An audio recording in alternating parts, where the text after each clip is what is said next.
It's time to sit back, relax, and listen to Change Your Attitude, Change Your Life. Change Your Attitude, Change Your Life will inspire, motivate, and empower you. Live your best life now. Listen, learn, think, and decide. Change your attitude, change your life. And now, here's your host, Joan Herman.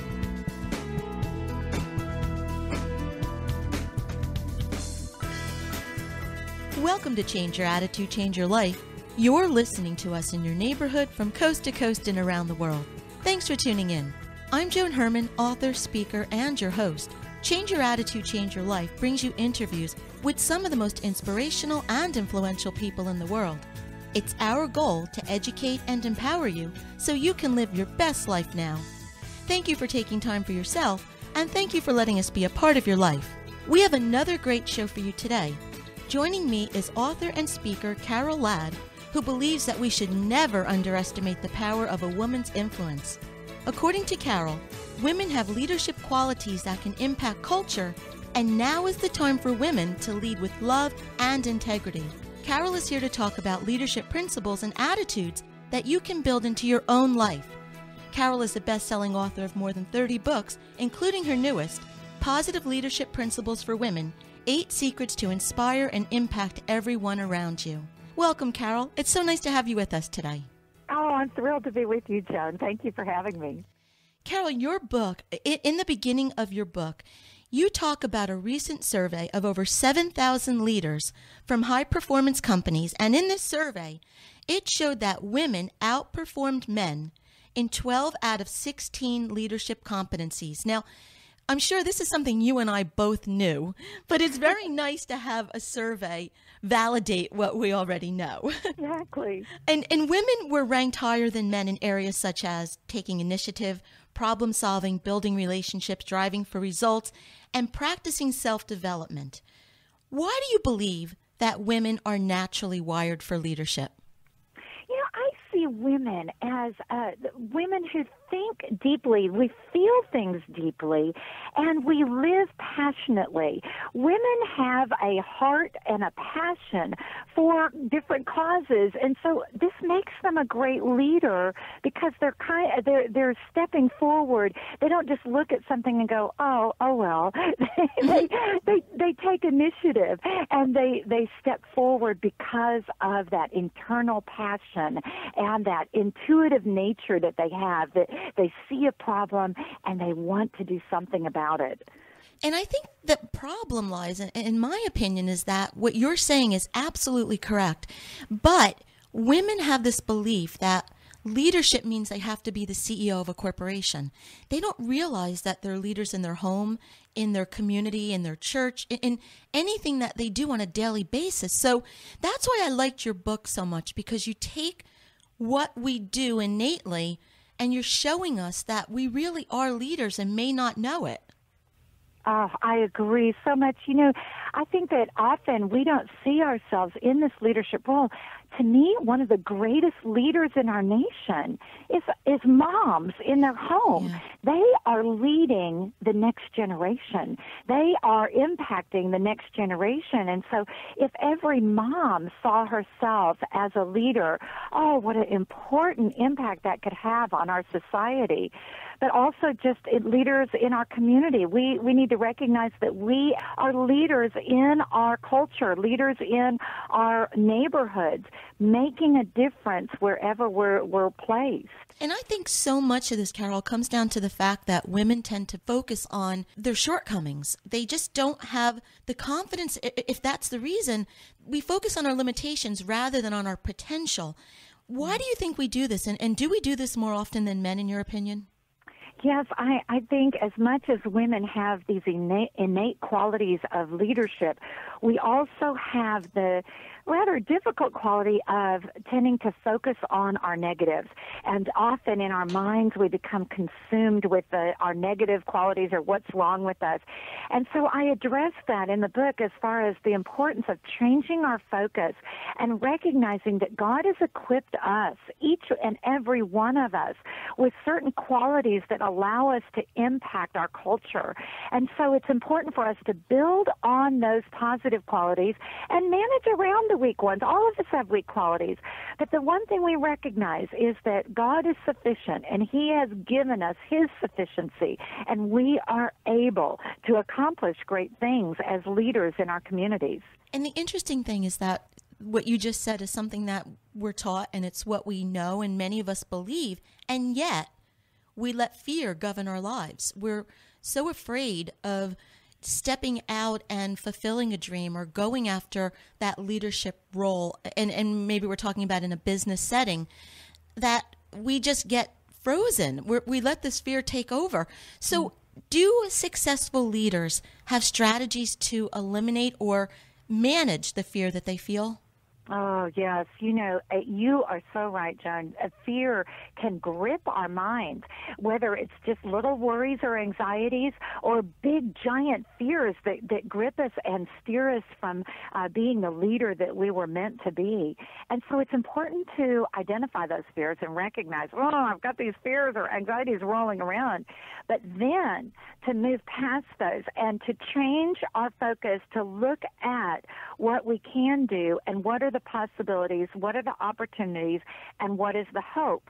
And one of the best strategies, I believe, in facing our fears is to replace that thinking with thankfulness, with looking at what can I be thankful for in this situation.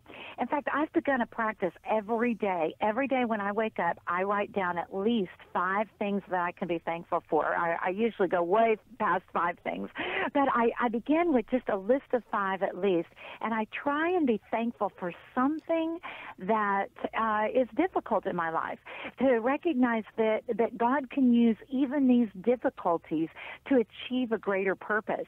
And that changes my focus. It helps me not to live fearfully, but to live confidently, recognizing there's good in even the tough stuff. I do the same thing, Karol, only I write my 5 things before I go to sleep at night so that I end my day on that positive note. And then that is what hopefully I think about in my subconscious while I'm sleeping. Yes, that's a great idea. And I think, Karol, going along with what you're saying with fear, I think you're correct in reframing the thought process, because when we stop being afraid of those mountains, and I think that's what happens. People are afraid of those obstacles in the mountains, and that's what stops them cold in their tracks. And when we reframe and we start to look at those mountains as obstacles to overcome that will strengthen us, that will teach us lessons that we need in order to go to the next mountain, I think that that's a secret. And you do talk about that in your book as well. Yes, I love that principle of thinking of each obstacle, each challenge, and even each fear as a mountain to climb, as something that God can use to teach us, to strengthen us, and to prove us, to help us to grow in our responsibilities even. And I use the example of Joseph in the Old Testament, that he faced many different mountains as he climbed to the top. He became the leader of Egypt, second only to Pharaoh, and yet he had many challenges, many obstacles to face, and those could have been very fearful situations, but instead he rose to the top of each of those mountains and learned from each experience. I also use the example of Sir Edmund Hillary, who was the first man to climb Mount Everest. And the interesting thing about his life is that he used to be a beekeeper in New Zealand, and he started by just climbing little mountains, and then he got into bigger mountains, and then he started climbing bigger mountains until he climbed the biggest mountain.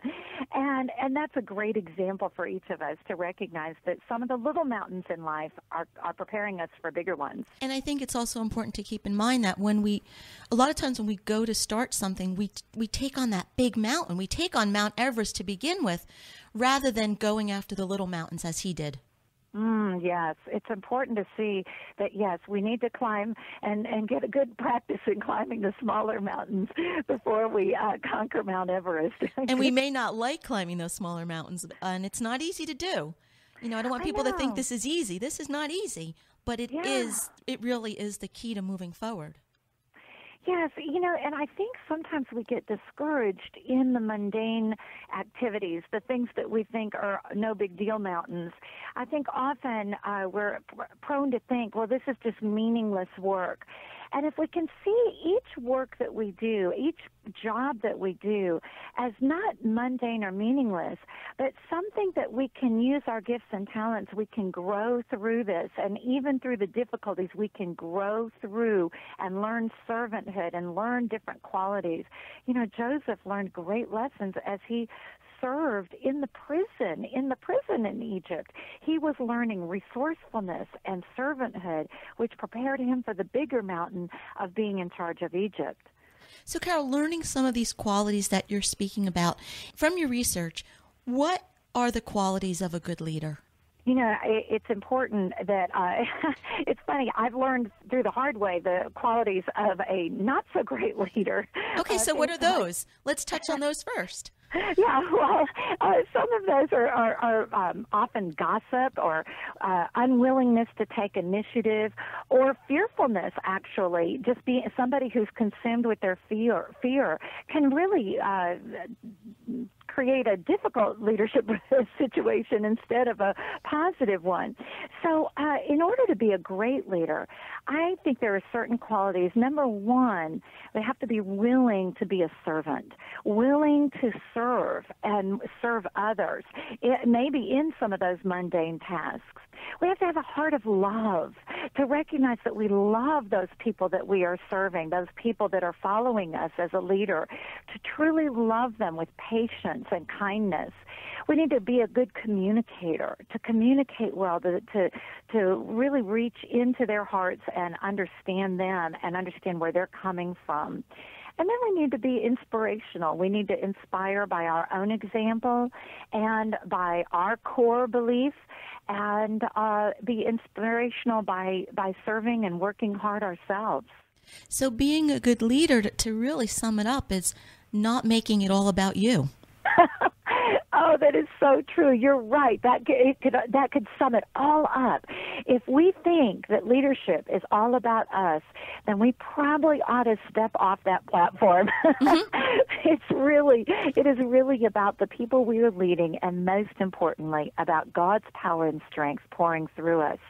And again, this is in everyday life. This is in your interpersonal relationships with friends, families, and coworkers. It's not just people who run companies and are out there in that type of leadership capacity.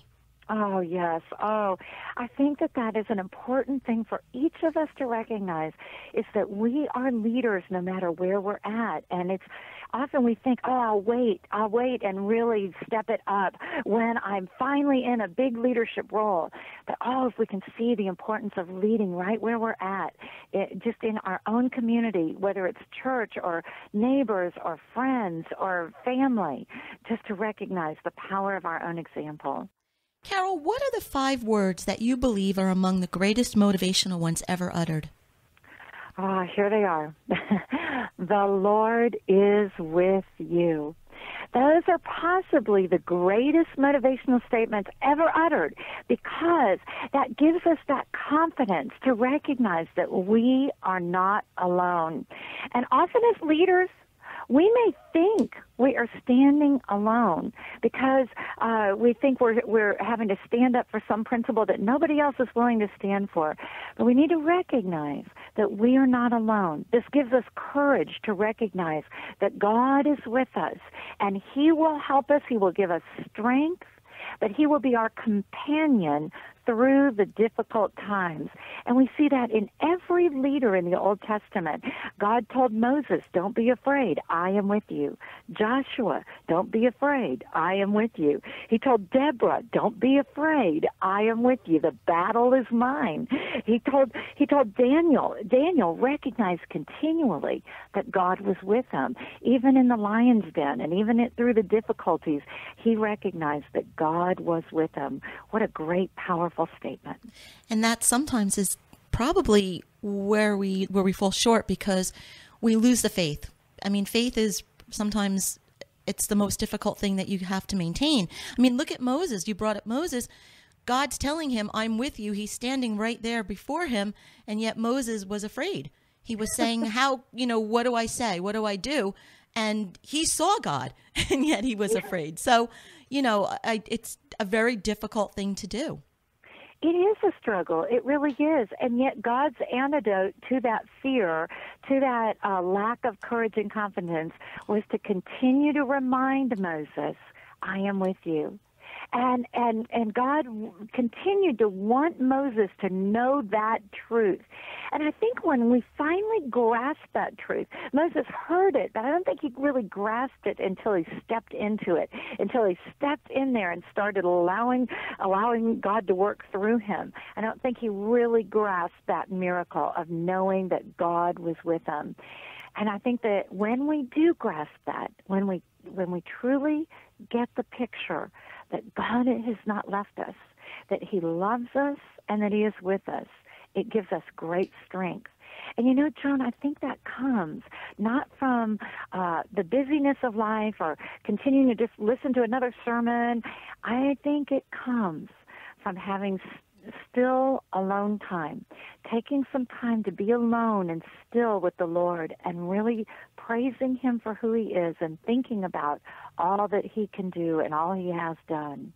Karol, how important, in your opinion, is it for leaders to be action takers? I know people that are almost perpetual students. They go to workshops and take classes on the how-tos, but they never actually take the action that's necessary to be a leader. So is that really a key component in true leadership? Yes, it is. That ability to take calculated risks. And by calculated risks, I don't mean just haphazard, running around just doing whatever comes in front of you, but being very wise, but stepping forward. And again, I think that comes from a strong prayer life of recognizing, Lord, I need your direction, because the Bible promises that he will direct us. He guides us down the right path, bringing honor to his name. So stepping out and taking calculated risks is part of being a forward leader, somebody who's going forward. And in fact, when I look for leadership positions, when I look for people I want to fit into leadership positions, I look for people who are willing to step out and take initiative. And really stepping out in faith really is very important. The book is Positive Leadership Principles for Women, 8 Secrets to Inspire and Impact Everyone Around You by Karol Ladd. If you'd like more information about Karol, you can visit her website, karolladd.com. That's KarolLadd.com. Karol, in about 30 seconds or less, what would be something that you would like to leave our listeners with? I think it is important to continue to keep our focus on what God has put us on this earth to do. Instead of getting our focus on all the distractions and on all our negatives and all our weaknesses, turn your focus toward the gifts that God has given you and the strength that he has given you, and never forget that the greatest motivational statement is, the Lord is with you. Karol, thank you so much for joining us today and for sharing such an inspirational message to help us learn how to lead and motivate others to be true leaders. It was such a pleasure speaking with you. Oh, thank you, Joan. Pleasure speaking with you, too. God bless you. We'll be right back.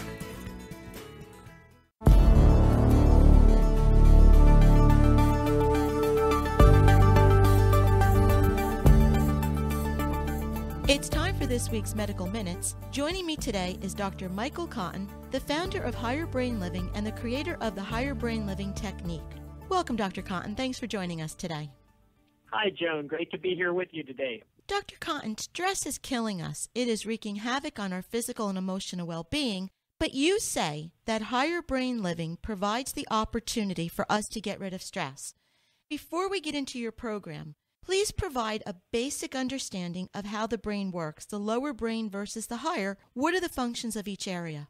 Yeah, great. The lower part of the brain is designed to protect us. It evolved at a time when the environment was predator-rich, and it just wants to keep us safe. And so it develops all of its strategies and most of this below the conscious threshold just to keep us from being eaten by tigers. Now, what's happened is we have evolved this new higher brain called the prefrontal cortex. And this is the part of the brain where we experience purpose in life and meaning in life and joy in life. But that lower stress part of the brain hijacks the potential to really get energy into that higher brain. And so stress is a product of or produced by that lower brain physiology. So, doctor, how do we reach the higher brain? One of the things is that I think we do reach it every day, or at least every week or every month. What the research tells us is that we're using about 5% of its potential. So it's not that we don't use it at all. It's just that it hasn't become our new baseline, our new center of gravity, which is what we believe it's there for, that potential. But until the lower brain loosens that grip, we can't really get up into that higher brain and live from that perspective. So I think we have the capacity to energize that part of the brain, which is what the higher brain living system is all about, and then to be able to bring that empowered higher brain state to all areas of our life and create an amazing, extraordinary life. So, doctor, tell us about the higher brain living technique. How do we go about doing this? Does it have to be under the supervision of a professional? Yes, we have a couple of hundred trained and licensed higher brain living facilitators, and they go through a very extensive training program to learn the higher brain living technique, to learn how to practice it. And the higher brain living program is a 22-step program that you would go into a licensed or trained facilitator's center or office, and you lay on basically a massage table, and they cue pathways in the body that create a release of energy. We call this a piezoelectric effect, or release of energy through the body that moves into the higher brain. And this starts to create that empowered state in people, that purposeful state, that clarity, that confidence. Even classically, this is the part of the brain we know associated with enlightenment, for instance. And so through this 22-step program, weekly 45-minute-long sessions with a facilitator, there's an upload of energy into your higher brain until that starts to become your new baseline. And then we also have a way to apply that to your life, a guidebook and a complete mapping system that allows you to bring that empowered higher brain and that empowered emotional state that's associated with it, and use that to make change in any area of your life and create a new life. Once someone goes through the 22-step program, is that it for the rest of their life, or do they need to go back and do this on a regular basis? Well, actually, either one of those are options. And the way we explain it is that at the end of that 22-step program, you have created literal physiological changes in your brain, as well as learned how to apply them to your life, as well as through our guidebook, you've learned a toolkit, if you will, to continue keeping yourself in that higher brain state and continue keeping your life at that high level. And so you can sustain that indefinitely at the end of that 22-step program. But what's also available is the opportunity to continue to utilize higher brain living for a lifetime if you so choose, because we're not really working within a model or concept of trying to maintain someone wherever they are or prevent something. This is about vertical growth, about accelerating your life where every day can be better than the day before, and every week and every year can be better than the year before. And we can help promote that or catalyze that or direct that indefinitely if you so choose. What can someone expect to experience while going through the program and when it's over? Is there an immediate response to this program? Will they see changes automatically? Yeah, that's one of the really cool things, is because there's kind of, when you go in for a higher brain living session, there's kind of no doubt it's working immediately. It's not something that someone has to tell you these changes are happening that you don't know or you can't see, because when energy builds in that higher brain, there's actually a response that happens in the body.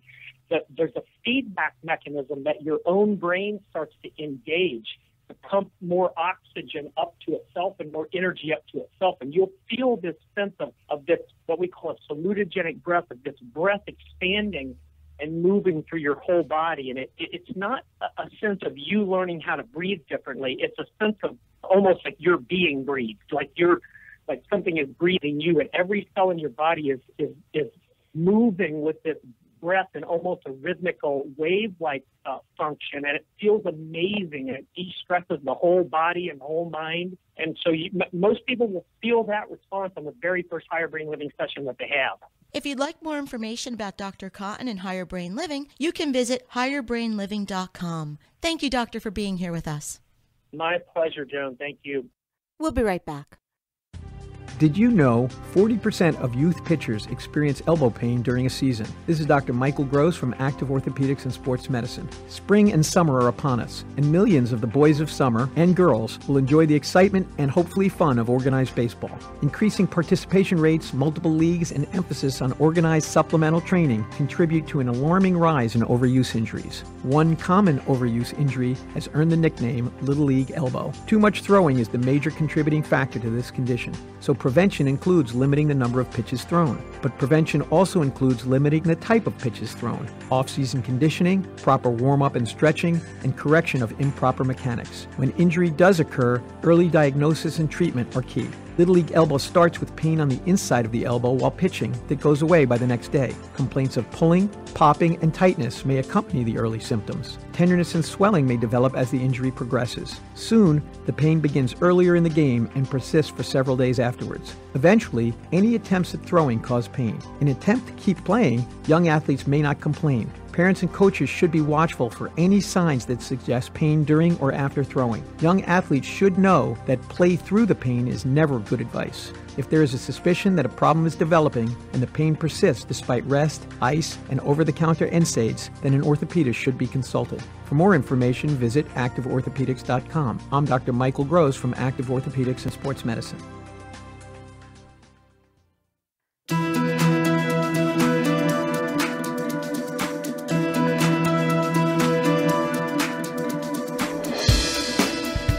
For joining us today. We hope you found the show informative. At Change Your Attitude, Change Your Life, we believe that knowledge is power. Take what you've learned, apply it, and live your best life now. Remember that the information provided are the opinions of our guests and should never replace the advice of a professional who knows your personal situation. If you'd like more information, visit cyacyl.com. While on the site, read our digital magazine, listen to past shows on demand, read my blog, take part in the book club, and be sure to follow the show on Facebook and Twitter. Until next time, this is Joan Herman. Thanks for tuning in.